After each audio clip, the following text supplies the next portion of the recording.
Maurice Delat, grafólogo, perito caligráfico, profesor de idiomas y muchas cosas más. Mi personaje de hoy nace en Bruselas en un año del siglo pasado. Su infancia transcurre durante la Segunda Guerra Mundial. Pasa por muchas vicisitudes hasta que se instala definitivamente en Gran Canaria en el año 1969.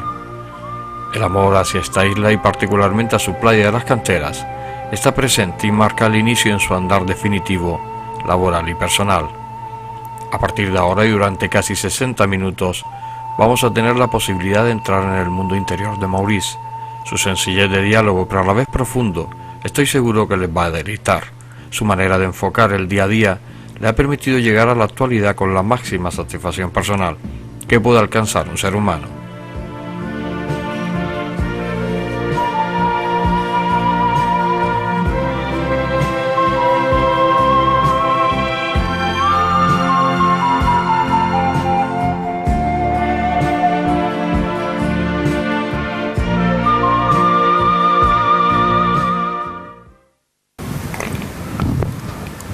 Maurice, ¿cómo son tus recuerdos de infancia? ¿Cómo los recuerdas?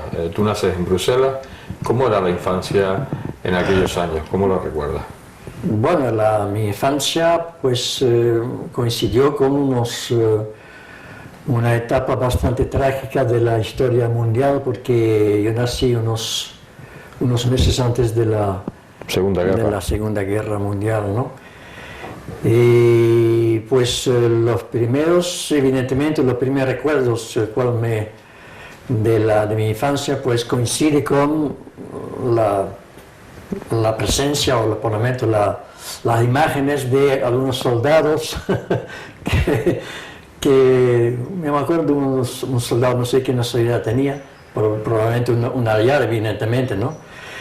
Que me había cogido en sus brazos, ¿no? Y luego realmente la imagen más impactante que recuerdo era el día de la liberación, es decir, el día de la liberación de Bruselas, porque yo nací en Bruselas, el día de la victoria, ¿no? Cuando todos los soldados de los aliados, me acuerdo, había americanos, había ingleses, había franceses, y desfilaban precisamente delante de mi casa, porque mi casa en Bruselas pues estaba cerca del aeropuerto. Uh-huh. Y entonces venían toda esta gente, pues desfilaban, gritando, bailando. Yo me acuerdo de un soldado americano que tenía ahora sé lo que era una botella de whisky ahí detrás en su bolsillo, y caminaba gritando, y la gente pues besando a los soldados. Ese fue el primer recuerdo impactante y positivo al fin y al cabo, ¿no? de la guerra. No sufrí exactamente no tuve unas imágenes traumatizantes de la guerra, sino más bien de la victoria, ¿no?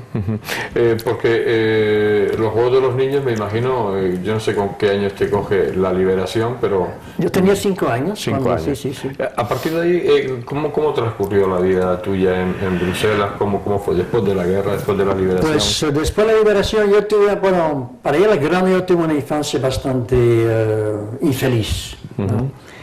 Luego una juventud un poco, perturbada, y finalmente por la etapa como adulto, y precisamente esta última etapa realmente pues llena de felicidad, de logros y de éxito, ¿no? Pero el inicio de mi vida fue realmente infeliz, incluso hasta cierto punto traumatizante, pero en realidad yo considero estas primeras etapas como no negativas, porque por el hecho de haber tenido tantas dificultades en mi infancia, cierto sufrimiento por el hecho de que mi padre, pues como resultado de una vida un poco no bien llevada, pues tuvieron que internarlo en un manicomio, un hospital psiquiátrico, y yo tenía 10 años, y entonces eso ya marcó un poco mi educación, ¿no? Inicial, porque había un desequilibrio afectivo que evidentemente pues me afectó. incluso hasta el momento de casarme, precisamente con una canaria, que fue mi media naranja, ¿no? Y luego, bueno, todos los recuerdos, los típicos recuerdos de un niño, pues está jugando en casa con sus juguetes, pues tiene una visión de un niño, claro, de la vida, pero claro, la adolescencia fue realmente bastante dura, porque como sufrí ese desequilibrio afectivo, pues respondía con cierta agresividad ante los acontecimientos, ante la vida, porque sentía que me faltaba algo. Y claro, mi madre pues desempeñaba un papel doble, el de padre y de madre, ¿no? Y nada, entonces hasta la adolescencia pues estuve estudiando. ¿Tenías más hermanos, Mauricio? Sí, bueno, tuve un hermano, tuve un hermano que tenía 13 años más que yo. 13 años y se falleció hace 20 años, entonces... ¿Pero en aquella época jugaba contigo o había mucha diferencia? No, hay una diferencia, claro, porque claro, tenía ya cuando tenía 10 años, él tenía ya 23 años, se casó precisamente a los 23 años. Pero siempre hubo un gran amor entre nosotros dos, un amor fraternal bastante intenso. ¿Y a nivel de niños, amigos, tenías amigos pequeños que fueran a jugar? Pocos amigos. La sociedad belga es bastante, no es una sociedad muy abierta. Muy abierta, entonces era el típico niño pues, que se queda en casa y que juega solo y en fin, no había esa comunicación. El tema de las navidades, ¿cómo lo veía un niño de aquella época? En el caso de es más bien en Bélgica se celebraba más San Nicolás, que cae el día 6 de diciembre, que Navidad. Claro. Entonces yo realmente para ese día pues era un día de gran expectación para mí, ¿no? De ver los juguetes que mi madre había puesto en la habitación, y entonces fue realmente... Lo que no había ni árbol, ¿no? Porque el San Nicolás que aparecen los juguetes... No hay árbol, simplemente pues, trae los juguetes y nada más, ¿no? ¿Y te traía los juguetes? Sí, me traía pues los libros, ya muy temprana edad, pues me gustaba mucho leer, entonces ya me refugiaba en los libros, y hasta tal punto que me acuerdo en bachillerato, pues el profesor de literatura, pues porque tenía cierto don, cierta facilidad para redactar, para escribir composiciones y redacciones, y el hecho de leer tanto, pues había adquirido un vocabulario bastante rico, bastante extenso, y había hecho una composición, un ejercicio muy correcto, pero decía que no era mío, que eso lo había copiado cuando en realidad era mío, ¿no? Es una anécdota para mostrarte la riqueza del vocabulario. Y ¿cómo fue transcurriendo tu vida adolescente? Porque decías que muy traumática, muy dura, muy infeliz. Cuando tienes 14, 15, 16 años, ¿cómo te ves tú en Bruselas? ¿Con muchos problemas? Bueno, los problemas, es decir, que digamos que era más bien, no eran problemas, eran problemas psíquicos, y me hacía muchísimas preguntas que quedaban evidentemente sin respuesta, porque tampoco mi madre podría decir, bueno, aunque evidentemente había una abierta comunicación con ella, pero la respuesta que me daba pues no era realmente, no me convencía, ni tampoco los mismos profesores, entonces quedaba siempre cierta ansiedad, pero siempre reaccionaba con bastante fuerza espiritual, ¿no? Nunca caí en la depresión, ni tampoco en la delincuencia juvenil, ni tampoco en el alcoholismo, en fin, evidentemente sufría, pero luchaba, y entonces es para decirte por eso que en realidad pues de ese sufrimiento. Quería sacar y esto me ayudó durante toda mi vida, incluso para ayudar a los demás, la gente que sufre, pues, como he pasado por esas etapas muy joven, entonces esto me fortaleció.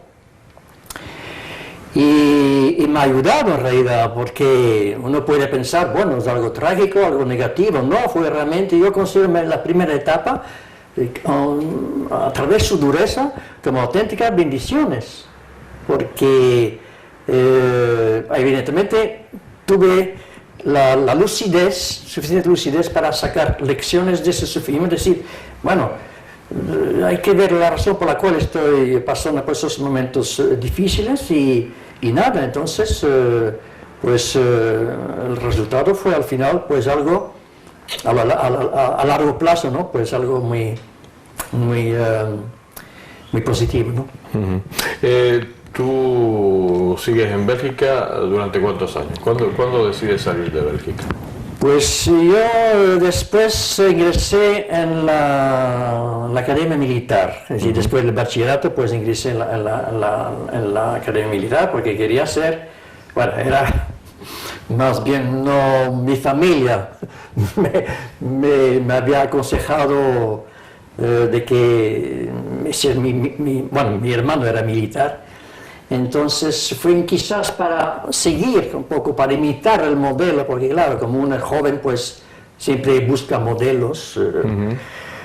Y regresé a la Academia Militar, hice los estudios ahí para ser oficial, pero después no seguí adelante, así que llegué a ser suboficial en las Fuerzas Aéreas, era militar de carrera. Pero luego me licencié, pues me fui porque realmente no iba contigo. No, ya que tenía la auténtica vocación del hombre, del militar, ¿no? Y entonces, a los 28 años, bueno, hay un detalle muy importante que siempre me había gustado pues estudiar, sobre todo los idiomas. Me hacía cierta facilidad para los idiomas. Y incluso pues en el instituto, pues a esa época, fíjate bien, en esa época a los 12 años, pues ya hablaba con facilidad, con fluidez, pues los dos idiomas nacionales en Bélgica, pues el francés y el flamenco. Flamenco que es parecida al holandés, porque en casa hablaba flamenco con mi madre y con mi abuela, y en clase pues francés, y además en el bachillerato pues tenía se daba clase de inglés y de alemán. Pues a los 13 años pues hablaba 3 idiomas, inglés, francés y holandés, ¿no? Y así, me acuerdo que en mi calle, yo tenía entonces 15 años, y me quedé enamorado, me enamoré de una chica que vivía en mi calle, y que era española.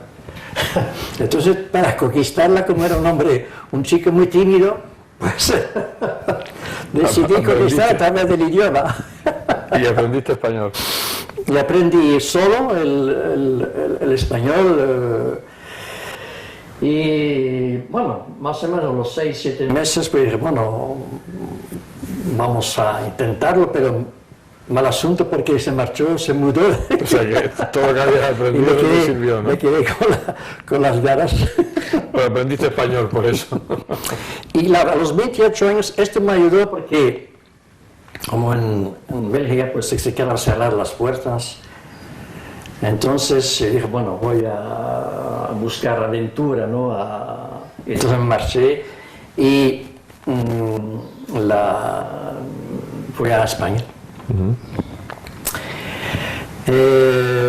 Luego pues me quedé unos meses en Barcelona, pero nada, no salió nada, y volví otra vez a Bruselas. ¿Te volviste a Bruselas? Bruselas, me quedé un año más o menos trabajando en una empresa, Y luego como seguía con esas ansias de marcharme de Bélgica, había con un país bastante gris en todos los sentidos, no solamente del clima, sino en la, ¿cómo diría yo? La manera de ser. Manera de ser. Entonces me marché a España otra vez. Pero tenía la intención de seguir hacia África. Miré unos meses en España, luego ir hacia África. Y cogí me acuerdo, fue en Valencia, cogí el barco, y el barco en Ernesto Anastasio. Ernesto Anastasio, el nombre. El famoso barco ese no me acuerdo, prácticamente era, después de la travesía éramos una familia, porque un buen ambiente ahí en ese barco. Y llegué aquí en la última escala y me empecé a visitar un poco los diferentes lugares de aquí de la isla antes de marcharme a África. Y como hablaba español, entonces fue bastante fácil de entrar en comunicación con la gente, ¿no? Y en Gáldar, me acuerdo yo, pues por casualidad, pues di con un señor que era en esa época, pues era el año 68, y existía la juventud, no sé, me acuerdo del nombre exactamente, de la Falange Española. Sí, la Organización Juvenil Española. Exactamente. Y dijo, pues estaba hablando de la posibilidad de que se pudiera la idea, ¿no? La propuesta, una sugerencia de la clase de inglés, ¿no? Yo dije, bueno, mejor puede ser interesante. Y así fue, así que empecé a dar clase en Gáldar. Precisamente el casino de Gáldar organizaba un cursillo para los socios, y se apuntaron varios socios, y entre esos socios se presentó una chica, una alumna que iba a convertirse en mi mujer. Mi mujer fue mi alumna en esa etapa, y luego pues empecé a dar clase en ese casino, luego en la escuela oficial la escuela de turismo de Las Palmas. Durante 25 años di clase ahí en la escuela oficial de idioma, en la escuela de turismo. Y en el año 79 pues me fui nombrado secretario del consulado de Bélgica. Ahorrador de electricidad Staminar. Tras muchos años de implantación en Canarias, les ofrecemos la posibilidad de ahorrar de un 10 hasta un 35% del consumo de su factura de electricidad. Tenemos un ahorrador que se adapta a sus necesidades, sea cual sea su tipo de negocio o industria. Muchos ahorradores puede encontrar en el mercado, pero solo Staminar ha demostrado su eficacia. No deje que los gastos abusivos de electricidad afecten su economía de negocio. Pídanos presupuesto sin compromiso al 921-481-249. Ahorrador de energía Staminar, la solución a sus problemas de exceso de consumo. Ahorre de un 10 hasta un 35% de su factura de electricidad.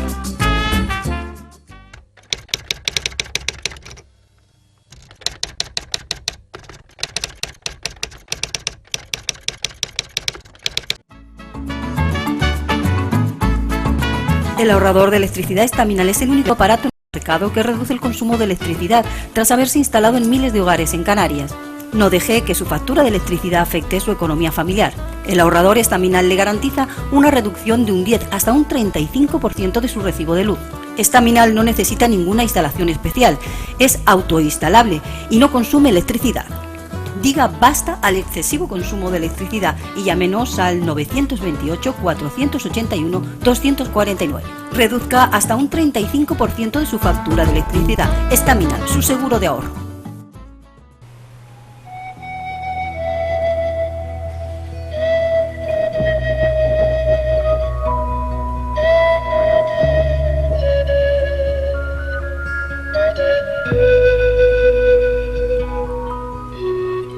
Ha transcurrido un tramo de la entrevista en la que prácticamente Maurice nos ha hecho un relato detallado de su infancia y adolescencia dura, complementada por graves acontecimientos familiares que en aquella época marcaron y traumatizaron su juventud.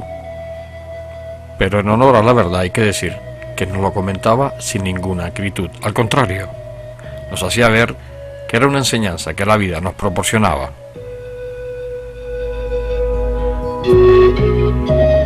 Su perfecto español nos permite llegar hasta su interior sin ninguna dificultad y diría que con más facilidad que otros personajes entrevistados, sin desmerecer a nadie. Vamos a seguir escuchando a Maurice. Maurice, estamos hablando que llegas a Gran Canaria. Ahí se produce una etapa totalmente diferente a tu vida en Bélgica. Aquí empiezas diríamos, a vivir, ¿no? Entre comillas. Exactamente, ya empecé. Se me abrieron las puertas inmediatamente. Es la razón por la cual pues hay que, y eso es un mensaje que quiero lanzar a los jóvenes, si las puertas se quedan cerradas, pues a buscar otra puerta. El mundo, pues el universo, pues pertenece a uno, ¿no? Porque somos nosotros mismos que limitamos a nuestros horizontes si somos personas, si tenemos una mente limitada, ¿no? Y pues se me abrieron las puertas sentimentales, pues conocí a mi futura esposa, también desde el punto de vista... Enseguida te integras, ¿no? O sea, llegas a Gran Canaria y enseguida te integras. Me integré porque precisamente por el hecho de... Me ayudó muchísimo el hecho de conocer el idioma, de poder hablar español, ¿no? Y la forma de ser de los gran canarios enseguida te ganó, ¿no? Sí, de una manera muy... Lo que me llama la atención es que me encontré un montón de amigos, lo contrario de Bélgica, pues, y sobre todo personas así, una juventud sana. Y me sentía como pez en el agua y fue admitido, bueno, aceptado por la familia también de mi esposa, porque era otra época, otra mentalidad, claro, otro estamos espíritu, hablando de los ¿no? años 60, claro. Exactamente, ya, muy diferente, evidentemente. Y yo me sentía a gusto, y además del clima, el sol, Dejaba de ser gris. el cielo azul, el mar, las canteras, el ambiente, las verbenas. Y tú dijiste que... El vino tinto. Me acuerdo de esa época, y siempre me gusta mucho el vino tinto, ¿no? Y había dos marcas, el vino Pomal y el Marqués de Riscal, que hoy en día la botella te cuesta 2 euros, la botella de Marqués de Riscal. Pues yo me tomaba cada día media botella Pero era mucho más barata, ¿no? me costaba la botella 30 pesetas. 30 pesetas. ¿Qué tiempo? 12 euros. Y no había sino vino Pomal y Marqués Riscal en todos los bares y nada, fue un ambiente realmente simpático, muy agradable y realmente inmediatamente ocurrió la simbiosis entre las dos culturas porque de lo distante, de lo tímido que era, pues los canarios me ayudaron realmente a sentirme más relajado, ¿no? Más comunicativo, ¿no? Más abierto, ¿no? Entonces se le dio mucho a los canarios. Y aquí decides cambiar incluso tu futuro laboral, que aquí empiezas a... Claro. Nada más llegar, bueno, al mes, precisamente al mes de llegar aquí a Canarias, pues empecé a dar clase en el casino, luego en la escuela de turismo, luego en la Alianza Francesa, para la clase francés, es decir, establecimientos de élite. Y luego las clases particulares, todo, bueno, tenía realmente una vida muy llena. Siempre he sido un hombre muy polifacético, ¿no? Y me he adaptado muy fácilmente, precisamente a causa de una juventud muy difícil. Me he podido adaptar fácilmente a cualquier circunstancia. ¿Te parecía mejor que la que habías pasado? Sí, cualquier circunstancia me ha ayudado esta dura etapa, esas duras etapas iniciales de mi vida, ¿no? Porque hubiera podido ser el hijo de una persona muy adinerada. Mi padre precisamente pues era una persona que podría haber, bueno, si no se hubiese arruinado de manera tonta, pues me lo dijo uno de sus amigos que tenía, pues hubiera podido tener 6 casas en Bruselas, ¿no?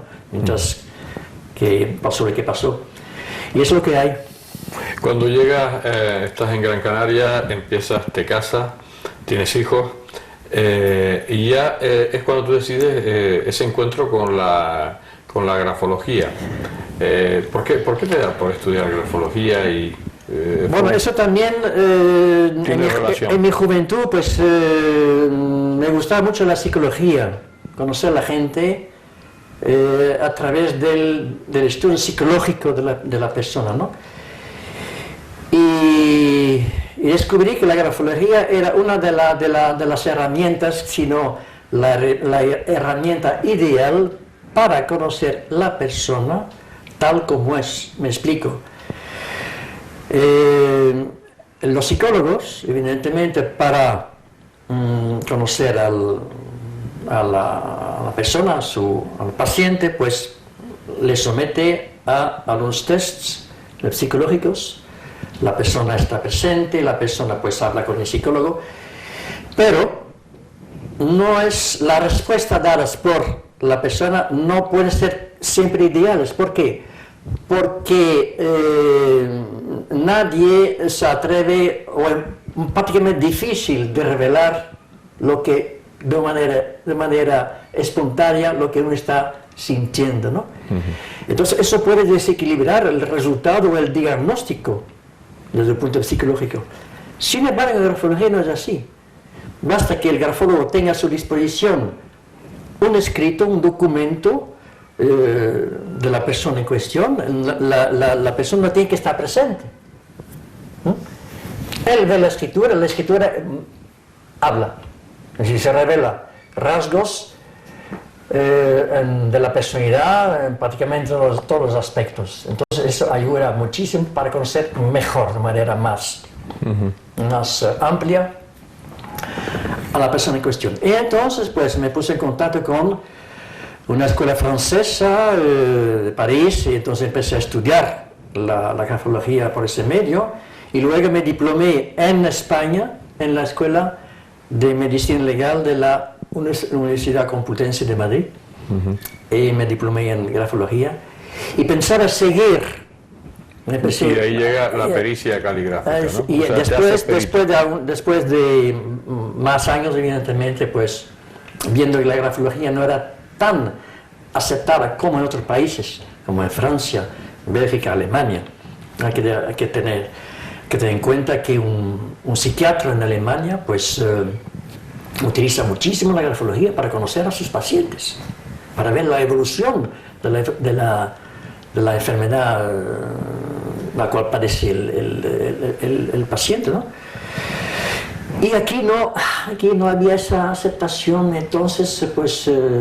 Porque tú, aparte de la grafología, seguías dando clases, como seguía dando clase, y me ayudaba evidentemente a conocer a mis alumnos. Claro, también, la empleabas en el tema. Sí. Con la pericia caligráfica haces tus estudios y ahí sí empiezas a tener salida laboral, ¿no? Sí, fue mucho más adelante, y claro, había una gran aceptación de este caso, porque claro, me convertí en presidente de la Asociación de Peritos Calígrafos. Luego pues estaba en la lista de los peritos, porque según la ley, pues en enero pues hay los juzgados pues tengo que mandar o presentar los juzgados pues la lista de los peritos que van a actuar como peritos judiciales durante el año, ¿no?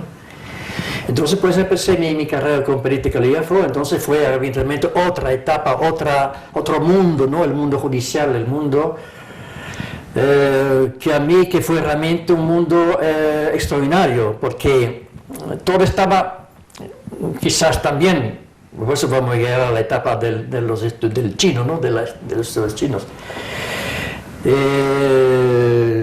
Primero el hecho de haber sido grafólogo me ayudó muchísimo para convertirme en perito calígrafo. Son dos figuras muy diferentes. El grafólogo es un psicólogo, ¿no? Pero el perito calígrafo no es un psicólogo, es más bien un criminalista. Es decir, grafología pertenece a la psicología, es decir, para conocer la personalidad de una persona, y la criminalística es la ciencia que se dedica a identificar, en el caso de la pericia caligráfica, de identificar para ver si el documento o la firma o lo que sea, el testamento o el contrato es auténtica o no. Es decir, el grafólogo pues analiza, mientras que el perito identifica. A partir de ahí, Maurice, empiezas como perito, ¿sigues dando clases? ¿Lo compaginas? No, porque eso fue ya la etapa de las clases, pues ya se terminaron. Entonces, pero también empezó paralela a lo de perito, pues era secretario del consulado de Bélgica. Estás relacionado con el consulado. Exactamente, con el consulado de Bélgica, siendo belga, y empecé la etapa como secretario. Luego, en esa época, pues el cónsul era un canario, era Manuel de Lara Padín.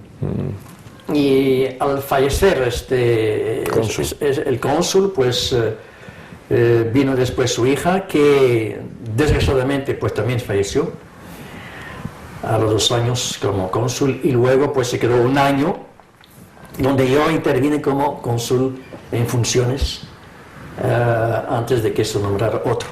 Entonces he seguido pues toda una etapa, pues se puede llamar consular, ¿no? Que lo llevas compaginando con lo de perito. Exactamente. Llegas en un determinado momento, dejas la etapa consular o sigues todavía. No, sigo exactamente, sigo en la consular, pero claro, colaborando ahora que ya la etapa terminó como. Pero fue solamente un año de cónsul en funciones, hasta que se nombrara otro cónsul, ¿no? Entonces seguí en mi etapa de secretario. Y llegas al tema de los idiomas, aunque tú el tema del chino, porque ante la gente pues, puede resultar, bueno, está estudiando chino, el chino siempre ha sido como un poco la risa de todo el mundo, ¿no? Trabajas más que un chino o me la quieres dar como muchos un chino, tópicos, exactamente, muchos clichés, y demás, en el lenguaje popular. El chino aparece en casi todos sus dichos. ¿Por qué te decides estudiar chino? Además, un idioma que efectivamente hay que saber dibujar, porque para escribir chino hay que saber dibujar. ¿Por qué te decides por el chino? Bueno, fue una casualidad. En realidad, yo empecé a estudiar chino a los 20 años, cuidado, pero no seguí adelante. ¿Por qué? Pues una pregunta que me hice es que en realidad, la etapa la pericia caligráfica, es decir, la criminalística, me ha ayudado mucho a llegar al punto en que decidí de manera casual a estudiar chino. Me explico. Dentro de la criminalística, dentro de la pericia caligráfica, pues muchísimas veces pues tenemos que analizar firmas, ¿vale? Es bastante complejo. Hay que tener una experiencia visual, un ojo. Eso es la base no solamente de haber estudiado en la mejor universidad o el mejor instituto de criminología o de criminalística que sea, la base es el ojo. ¿Lo tiene o no lo tiene? ¿Vale? Bien, la firma en realidad es un gesto cerebral es un resto del cerebro. Es decir, que no es la firma, no es la mano la que escribe, es el cerebro. Entonces, como siempre decía una persona, como dicen los chinos, Zhou Ma Kang Hua, significa que no hay que ver las cosas de manera superficial, porque esa expresión significa ver las flores desde un caballo al galope. Es decir, que esto es una expresión en chino para definir que las cosas hay que ver la causa y los efectos, es decir, tener una visión global, la globalidad, la cual hablaremos más adelante sobre el tema de China. Y entonces, dentro de este contexto, pues empecé a estudiar la firma, es decir, que cómo no es la firma, no es el resultado de que una mano escribe, sino de que el cerebro está escribiendo. Pues empecé a estudiar un poco de neurociencia para ver las reacciones del cerebro al escribir, al firmar, por ejemplo, ¿vale?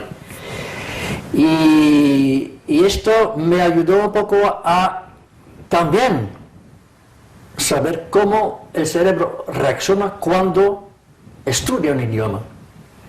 ¿No? Entonces esto me ayudó para arrancar una etapa bastante avanzada de vida para estudiar chino, pero me ayudó mucho más que cuando tenía 20 años, cuando a los 20 años pues tenía no tenía ni idea de cómo funciona el cerebro. Y esto me ayudó evidentemente a saber, aprender, estudiar, sobre todo a mantener guardado en el cerebro lo que estoy estudiando en chino, ¿no? Y fue una casualidad de que empezara a estudiar chino porque uno de mis hijos, un hombre de negocio, pues había ido a China con su socio varias veces y al volver pues tenía algunas dificultades de contactos con sus clientes ahí en China. Entonces un día pues el socio pues propuso que siguiéramos, que él y nosotros tres pues que empezáramos a estudiar chino, ¿no? Entonces yo me apunté a manera casual y así empezó.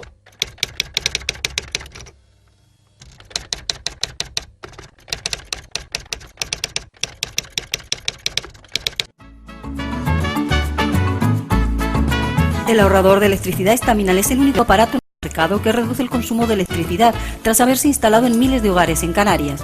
No deje que su factura de electricidad afecte su economía familiar. El ahorrador estaminal le garantiza una reducción de un 10 hasta un 35% de su recibo de luz. Estaminal no necesita ninguna instalación especial, es autoinstalable y no consume electricidad. Diga basta al excesivo consumo de electricidad y llámenos al 928-481-249. Reduzca hasta un 35% de su factura de electricidad. Estaminal, su seguro de ahorro.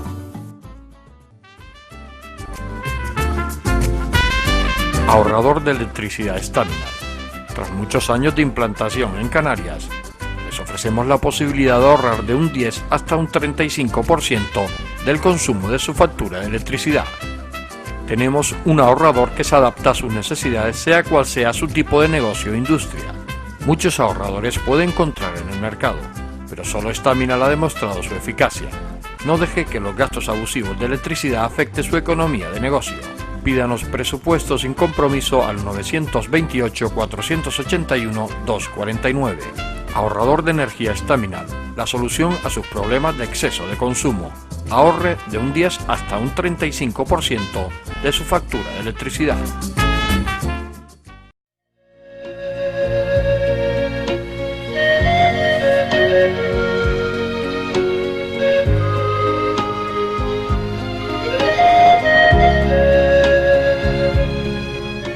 Cuando nos contaba su llegada a Gran Canaria y el inicio real de su vida, sus ojos se iluminaban y solo había agradecimiento para las personas que le habían abierto los brazos desde su llegada, tan distinto a su Bélgica natal. Grafólogo apasionado, que le justificaba más su deseo de servir a esta sociedad, que lo complementaba con sus alumnos y la formación que les intentaba inculcar, apoyado en sus conocimientos de psicología. Maurice es un libro abierto que desde el primer momento nos ha permitido entrar en su interior, y aún diría más, ha puesto todos los puentes necesarios para facilitarnos la entrada.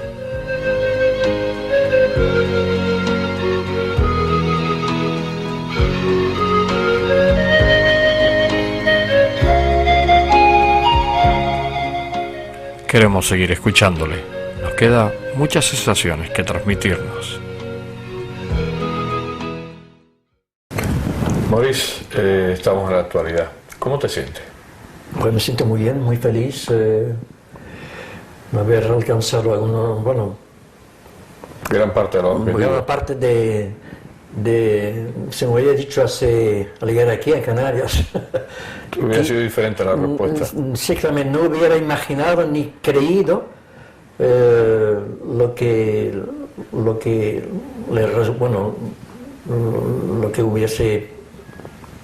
ha ocurrido, ¿no? ¿Te sientes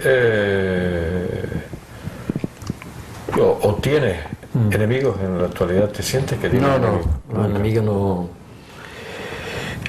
Siempre he sido lo que se llama en inglés peacemaker, así Fabricador de paz. Sí, un pacificador, ¿no?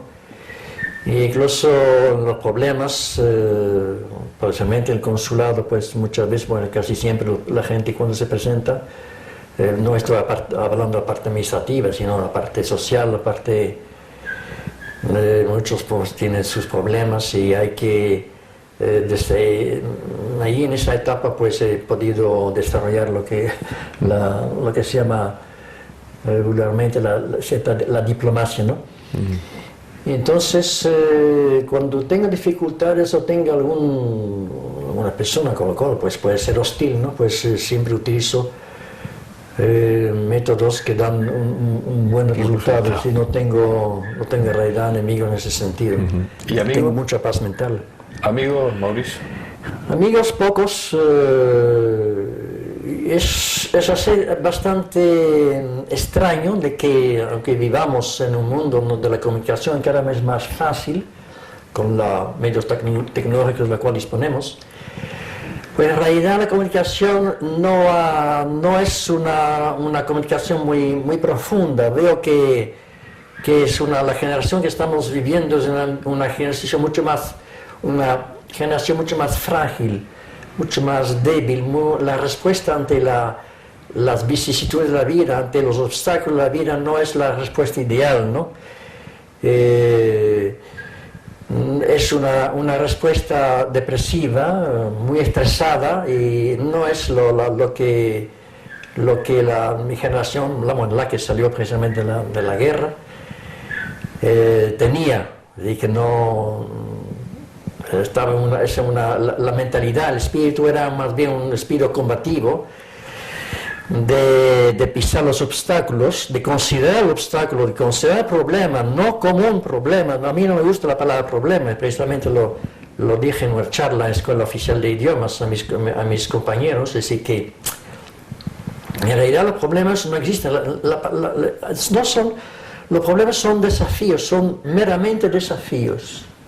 Son desafíos que tienen que vencer, y nada más, y de sacar lecciones de cualquier falla, porque los errores son necesarios. El error es muy pedagógico. Si yo aprendiendo chino no hubiese cometido ningún error, pues primero es imposible, y luego pues no hubiera podido saber si realmente estoy progresando. Es decir, el error es muy pedagógico. ¿Te arrepientes de algo que has hecho o te ha quedado algo por hacer en esta vida? No, yo no me arrepiento de nada, porque otra vez más, si cometo un error, pues vale, no pasa nada. Trataré de no cometer el mismo error, es decir, sacaré una lección de lo que ha ocurrido. Ahora, lamentarse, estar traumatizado, seguir o meterse en la depresión, esa es la peor respuesta que uno puede dar, ¿no? Y además puede afectar, precisamente porque la mente, hay que saber cómo funciona el cerebro. Hay el subconsciente y el consciente. ¿vale? Precisamente cuando estoy hablando del tema de la pericia caligráfica, de la firma, pues cuando uno analiza una firma, pues hay dos vertientes, es decir, lo que es el resultado es subconsciente en la firma y el resultado lo consciente, ¿no? ¿Qué ha significado para ti Gran Canaria? Bueno, Gran Canaria son muchos puntos. Gran Canaria es un poco, como diría yo, un mundo aparte. No es realmente la península, no es el espíritu de la península. Me encanta realmente el clima y sobre todo lo que me encanta es las canteras. Yo voy a bañarme todos los días, esta mañana precisamente, como todos los días, y muchas veces con mi mujer pues vamos juntos a bañarnos a las 7:30 de la mañana. Yo me levanto muy temprano, a las 6, y a las 7:30 pues voy todos los días. Ya llevo más o menos, fácilmente 25 años haciendo esto. Estoy un hombre muy disciplinado, ¿no? Las canteras es una perla, realmente una perla. Incluso a veces me asombro de que los mismos canarios, bueno, evidentemente lo saben, que lo aprecian, no voy a decir que todo, pero que no la valoran. Sobre todo en invierno pues hasta la parte, bueno, hay muy pocas personas que aprecian esos, realmente las canteras es algo extraordinario, realmente.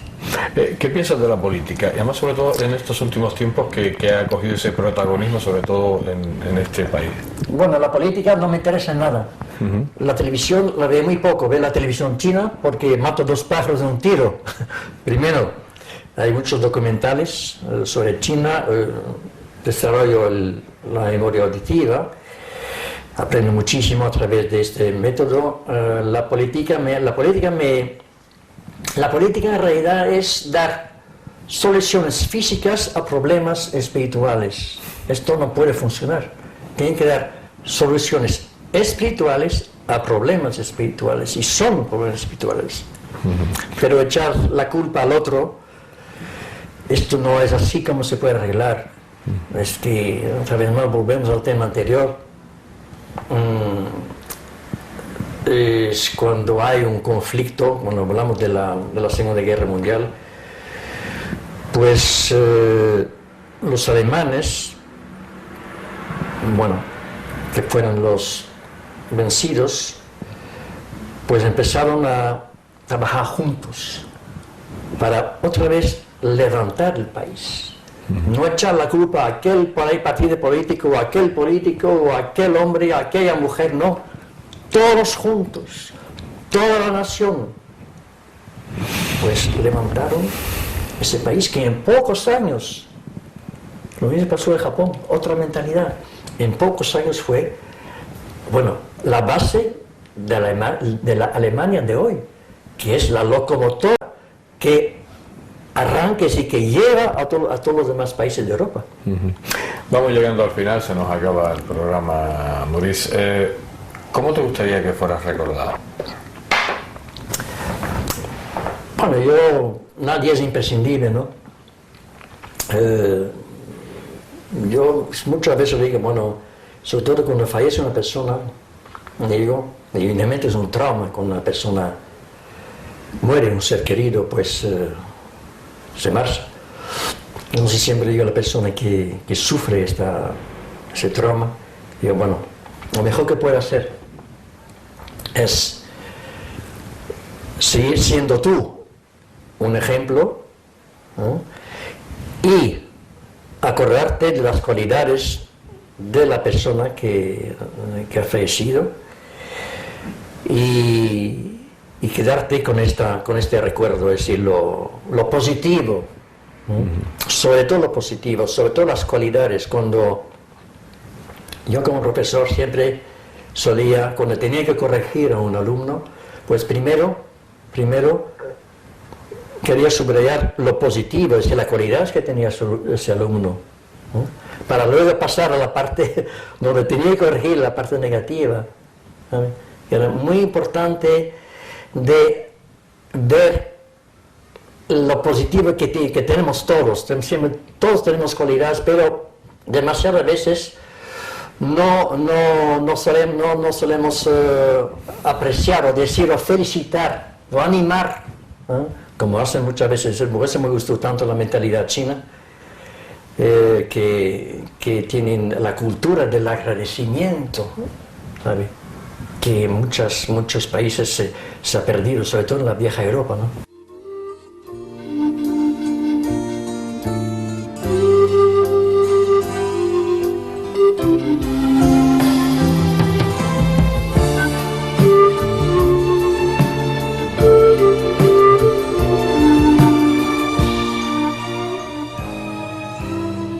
El tiempo ha transcurrido de una manera sin apenas darnos cuenta.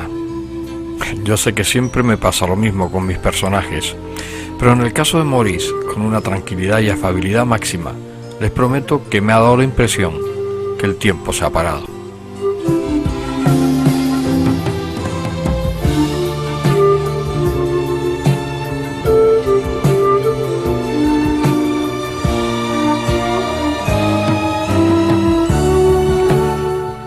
Muchas cosas y vivencias sé que se han quedado por escuchar. Nos hace ver y pensar que tendremos ocasión de realizar una segunda parte.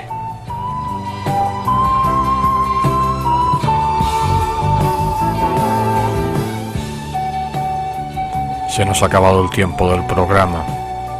Debo marchar. Reconozco que me cuesta desengancharme de esta personalidad que Maurice nos transmite.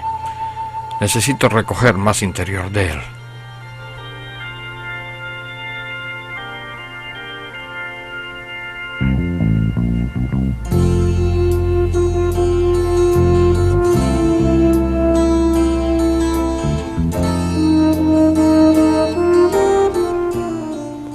Maurice Delat, grafólogo, perito caligráfico, profesor, estudiante de chino y un montón de cosas más. Para mí estos minutos han significado un paso adelante en mi existencia, y de verdad que te lo digo tal como lo siento. No cambies nunca.